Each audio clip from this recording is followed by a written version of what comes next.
In this lecture, we considered the initial value problem y double prime plus 3xy prime plus 4y equals 0 with the initial conditions that y of 0 equals 1 and y prime of 0 equals 1.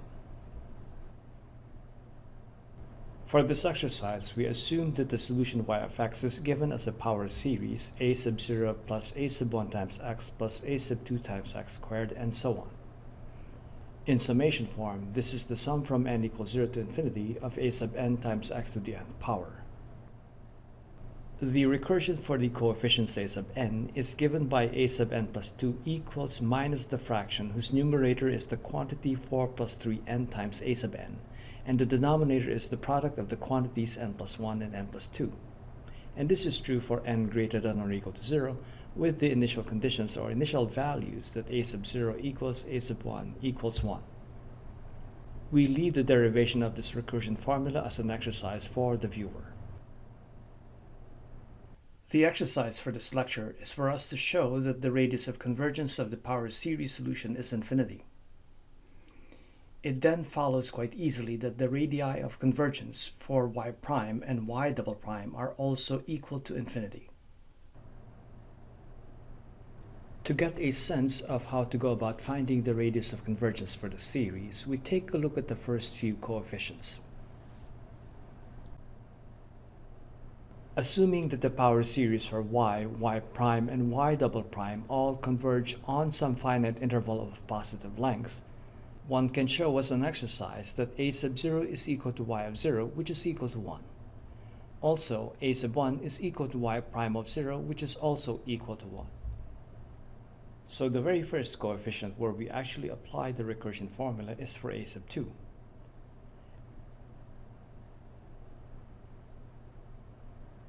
N plus 2 is equal to 2, and so n is equal to 0. And so a sub 2 is equal to minus the quantity 4 plus 3 times 0 times a sub 0, which is equal to 1, all over the quantity 0 plus 1 times the quantity 0 plus 2. And this is equal to minus 2.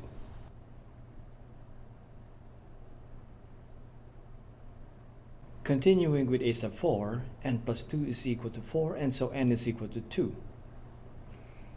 Therefore, a sub 4 is equal to minus the quantity 4 plus 3 times 2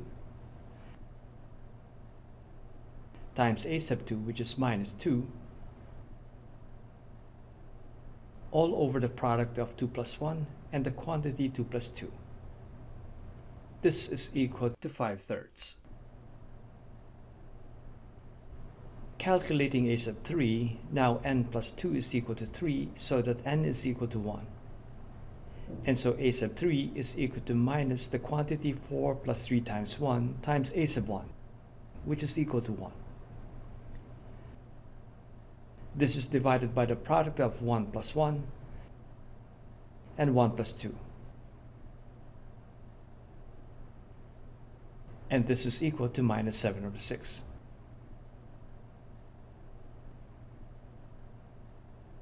With a sub 5, n plus 2 is equal to 5, and so n is equal to 3. And so a sub 5 is equal to minus the quantity 4 plus 3 times a sub 3, which is minus 7/6. And all of this is divided by the product of 3 plus 1 and 3 plus 2.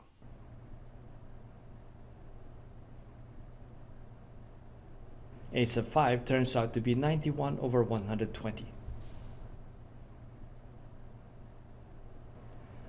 The one thing that we can observe from these very few coefficients is that the even terms are related only to the even terms. Likewise, the odd terms are related only to the odd terms.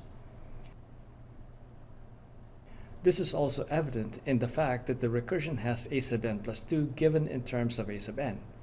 We skip a sub n plus 1, the term between a sub n and a sub n plus 2. And so we split up the series for y of x into two series. The first series will be the series with the coefficients with the even indices. The other series is the series with the coefficients with the odd indices. What we have to do now is to show that the radius of convergence of each of these two series is greater than 0. As such, each series will be absolutely and uniformly convergent on some interval of positive length. And as such, we should be able to combine the two series into the full series for y of x, which should also be absolutely and uniformly convergent on the same finite interval of positive length.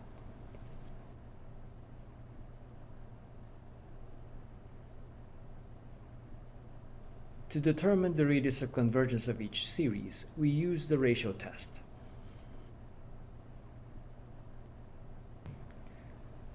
For the ratio test, we consider the next term and divide it by the current term.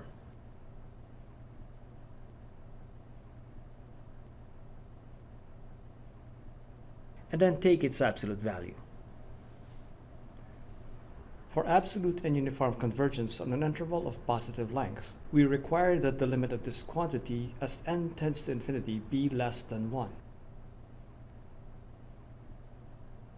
We set the current term to be a sub n times x to the nth power.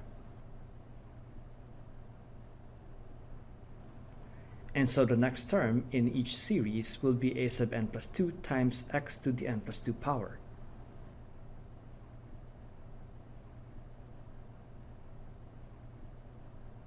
A sub n plus 2 is minus the quantity 4 plus 3n times a sub n, all over the product of n plus 1 and n plus 2. To this we multiply x to the n plus 2 power. And then we divide by a sub n times x to the nth power.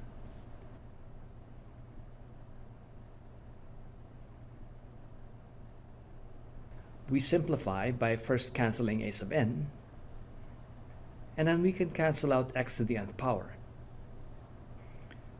We can also drop the negative sign since we're taking the absolute value. And so what we have is the quantity 4 plus 3n all over the product of n plus 1 and n plus 2 times x squared. Now we let n go to infinity. X squared is basically a constant since n is the one that's going to infinity. In this fraction, the degree of the numerator is less than the degree of the denominator. And so this entire quantity goes to 0 as n goes to infinity. The limit 0, of course, is less than 1, no matter what x is. Since the limit out of the ratio test is 0 for any real value of x, the radius of convergence for the series with the even terms and the series with the odd terms is equal to infinity. Therefore, both the power series with the even subscripts and the odd subscripts converge on any interval of positive length. And we should be able to recombine them to make up the full power series for y of x, which should also have infinity as its radius of convergence.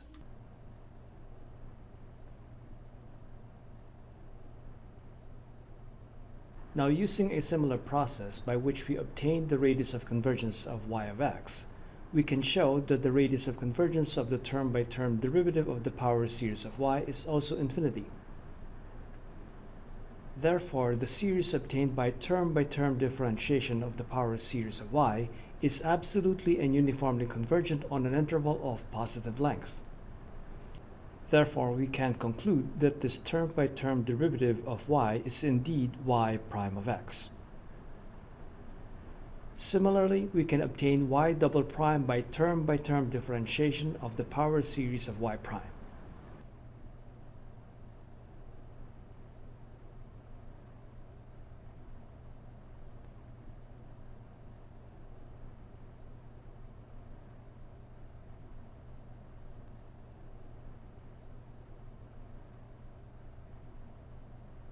And all three, y, y prime, and y double prime have the same radius of convergence, which is infinity.